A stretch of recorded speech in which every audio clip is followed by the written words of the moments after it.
Well, good afternoon and welcome to the Arbor Hills Nature Preserve in Plano, Texas.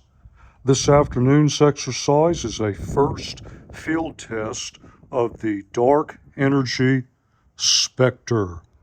And no, that is not the title to an upcoming Bond movie, at least not that I know of.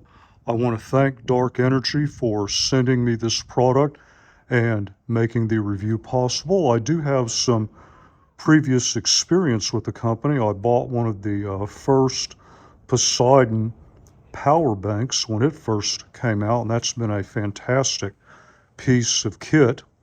Now, I had multiple subscribers contact me and express an interest in field testing this product, and I'm interested in it as well, which may be surprising considering that my primary use case for gear is night wilderness search and rescue.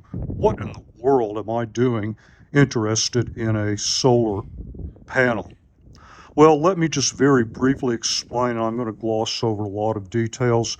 There are a couple of scenarios, both of which lead to the same result.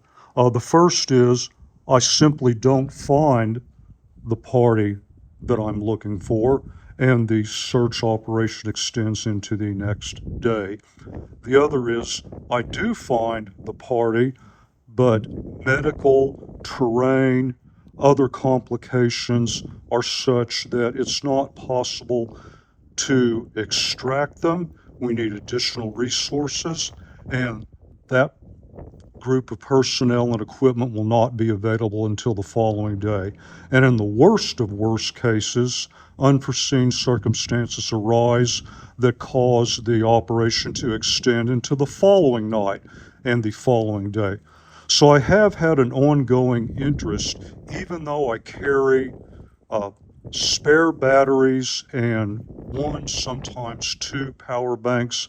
I still kind of like the idea of having a solar resource that's very lightweight, just as a backup for the backup for those potential worst case scenarios. I have a couple of issues though, and they're big ones.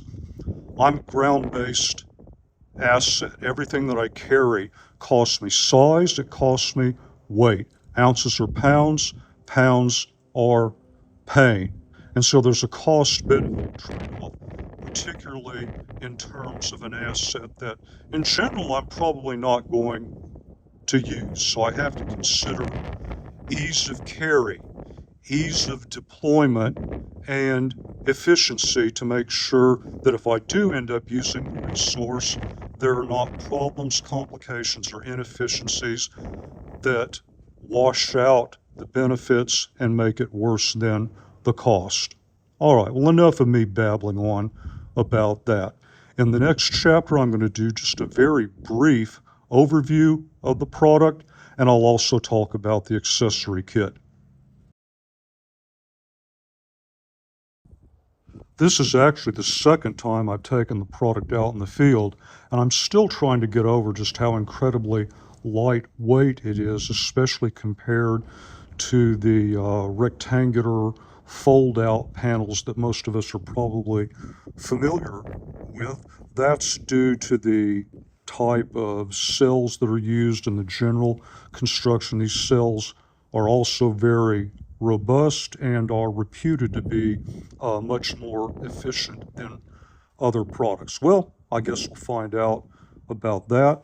Another thing I think is very interesting is that you have an efficiency meter on the side, which gives you an idea of how efficient the unit is overall in terms of charging, allowing you to make adjustments. You notice my hand's been on it for a while, and you probably have the same two questions that I did when I first saw this. Number one is, well, this sounds like a great idea if it's laying flat on the ground and the sun is straight above you. The sun is often at an angle. It's always going to be at an angle here at the end of December. Not exactly great conditions for solar charging.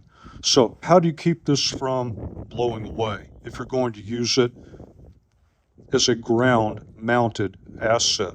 Well, this is where the accessory kit comes in. The accessory kit, which I highly recommend, has a nice carry bag, and then it also answers the other question, which is how do I set this up at an angle? You know, those other units we've seen have a kickstand. So the accessory unit gives you a foldable, easily packable stand that allows you to set this up at an angle, and you get some stakes for stabilizing it in the ground. Well, it's windy enough today. We're going to find out how all of that works. Very quickly, let me set the stand up and show you what that looks like.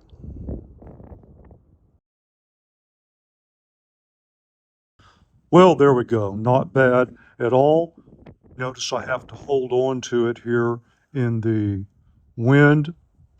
Now, for those of us who are assembly challenged, that definitely includes me, there is a video online that shows you how to set this up.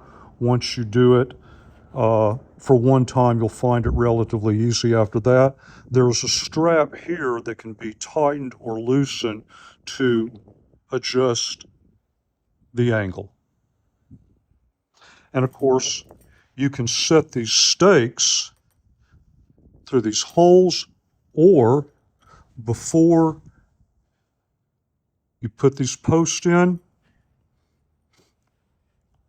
put the stake right there, and then you can drive the stake in to stabilize this as a whole. I am going to do what I call a realistic simulation, where I try to show exactly how I would set this up if I were doing this for real. And I guarantee you with the wind today, I'm going to need those spikes.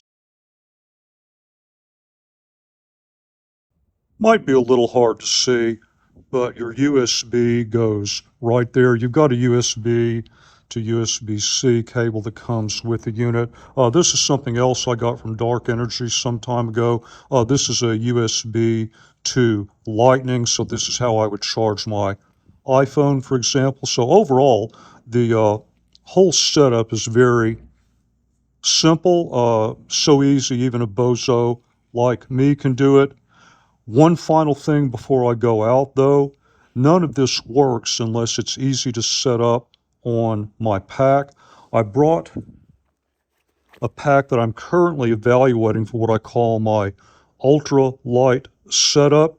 This is not the type of pack that you would expect to be expandable. It's not something that you easily fit gear on. So I thought this would make a great test. I have, however, used the natural structure and loops of the pack to add on what I call a little paracord lashing kit. This is one means I can use to add gear to the pack, and, well, it gives me some extra paracord in addition to what I already carry. So let me get this loaded up into the tube, get everything packed up, and let's see how it actually fits in what I would call a somewhat unfriendly environment. Okay, well, that may actually have worked out a little bit better than I thought. There's a little play, but that's not all that bad. I mean, this unit is so light, I probably won't notice that, but probably doesn't count. So what I'm going to do is I'm going to get out for hopefully 1 to 2 hours and see how this actually carries, what it feels like, and I'll also do a sample field deployment and charge. We're a little under 15 minutes. I'm getting off trail. It's quite muddy, had really bad rain last week. So I'm going to try a couple of these trails where there's bad footing, do some slipping and sliding, and see how well everything carries. And when I say off path, I mean off path. I just have to go wherever sign takes me and search and rescue. So let's move through here.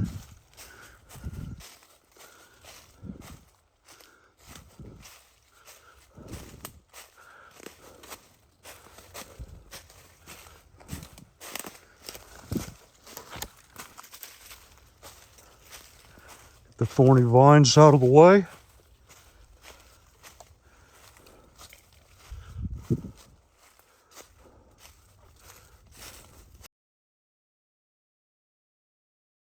There's a quick update on mission time. Nice little creek area. I'm going to go find some more difficult terrain and keep going.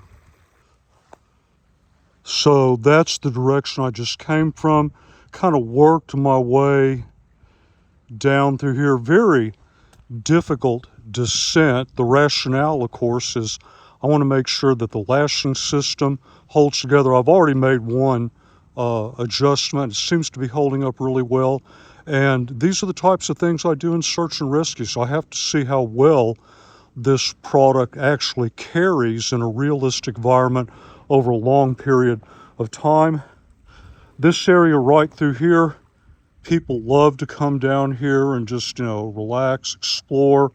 But you can see there's a couple ways to get through here, including a trail that goes off back that way. But particularly when it's still wet and muddy to a degree, this is also an area that people could get in trouble. And so it's indicative of an area that I might have to spend time searching. All right, there's current mission time, not quite an hour. I worked my way back to the concrete path, went to the other side of the preserve. Now I'm going to try to simulate one of those situations I talked about earlier. So let's just say hypothetically, I was searching for a lost hiker, eventually found them. Let's say the person has a busted leg. They just can't move. They happen to crawl over in this area for shelter. I found them, had to stay out all night because they are immobile. There may be some other questionable injuries I have to worry about. So let's say I contacted other responders and was advised to wait for other people to come in for a complete medical evaluation and extraction.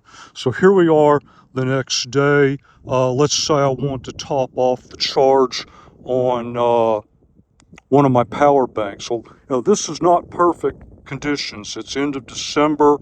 I have to set up wherever I can set up. I'm going to kind of try over in here, see how that works. I'm not expecting great efficiency, but we'll just see how things work in terms of an actual realistic deployment. In fact, I'm very lucky this time of the year. This growth is relatively low. If this was late spring or even early summer, this would be up much higher, and a ground deployment may in fact be out of the question. Now, in terms of carry, I'm actually very pleased. I didn't really think that this particular unit would fit well on this particular ultralight pack. That has turned out not to be the case. And in terms of the weight cost, I would consider it acceptable, provided that deployment and efficiency works out. Let's at least test the first. All right, there we go. I've got it charging a combination power bank flashlight. Probably need to push this stake in a bit further. Quite a bit of movement in the wind. You might be able to see that the efficiency indicator there is on 2. It kind of jumps between 2 and 3. I've had an issue with some small or very light cirrus clouds moving in front of the sun. But I do like to test in difficult circumstances, and I would say that this is a difficult circumstance, but setup was relatively easy. Now, of course, I'm going to have to babysit this and adjust the angle to the sun, but it hasn't blown over yet. I'm going to give this maybe another 10 minutes to see if it blows over, and then I'll finish off the day's exercise. Okay, still going, got it up to 3, but you really do need to keep an eye on it. Wind so far hasn't been all that much of a problem. I'm going to go ahead and break this down and head on back and try to get at least an hour and a half to total carry time. All right, a little under 2 hours. I thought you might like a little bit nicer background for the summary. Overall, I think this was a good exercise. I found out a lot, in particular, what I think the top feature of the SPECTRE is. Yes, the flexibility, the lightweight, those are great features. The ability to pack it on an ultralight that I didn't think I was going to be able to, that's a bonus. But efficiency is critical, particularly in times of the year like this, where getting a good angle to the sun is difficult. It's right at the end of December. So what I really found from that practical deployment test is that the biggest feature of this product is that efficiency meter. What I saw was just the slightest wind that caught at just the right angle could shift that panel enough to knock the efficiency from a 3 down to a 2. And if that persisted over a protracted period of time, well, you can do the math. Now, I only have one data point in terms of charging, and that was from yesterday. Had a break in the overcast conditions, and that lasted for about 4.5 hours. Had a good partly sunny day, but there was an issue with light clouds moving in front of the sun.